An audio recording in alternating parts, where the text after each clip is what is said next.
Okay, magandang hapon mga kabiyaheros bayras. So galing tayo ng ating tahanan, Anapog, Sibukaw. So ngayon ay nakatravel tayo ng hindi naman kalayuan.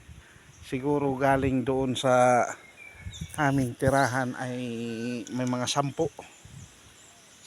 kilometro ang tinakbo ng ating traditional tricycle na yan, oh. Oh, di ba? So kasalukuyan nandito tayo sa Barangay Bintakay. Okay. So dito naghilot yung aking may bahay. So hindi na ako pumunta sa kabilang side kay isa sa mga dahilan ay mahirap magpaandar ng ating traditional tricycle. Okay. Shout out sa mga napadaan. Kaya dito lang ako. At dito ay palusong naman. Oh, may tricycle, oh. Okay. So kahit na kuwan, pero kailangan talagang may pagawa. Sana mapaayos na. Talagang ang hirap. Nag hard starting talaga siya mga kabiheros. Halos maubusan ako ng lakas sa pagkapapadyak bago mapaandar. Talagang kakaiba.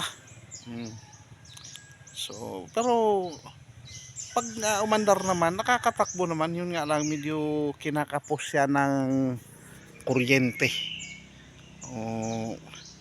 Kaya nag hard start. So siguro talagang nagkaroon ng depekto ang stator coil nito. O yan mga kabiyaheros, ano? Pero tuloy. Kahit na kuwan, tuloy. Yun ang serbisyong motor star. Okay, so yan. So, tanging kakaiba yan dito sa Marindoque. Walang katulad yan. Oh. Ayan, oh. Yan yung kapaligiran dito. So dito ko na lang inaantay si Mrs. Ayun.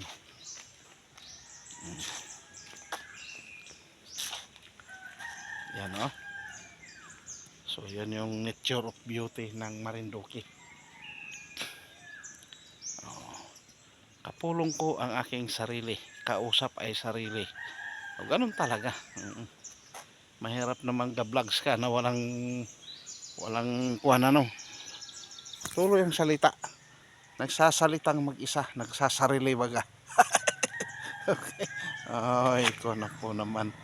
So, thank you very much mga kabiyaheros, no, sa walang sawang pagsuporta sa ating programang Alfred Uhaw TV Vlogs. So, hanggang dito na lang muna.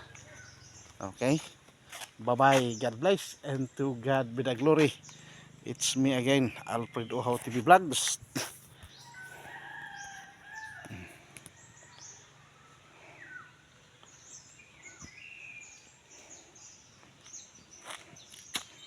Yan.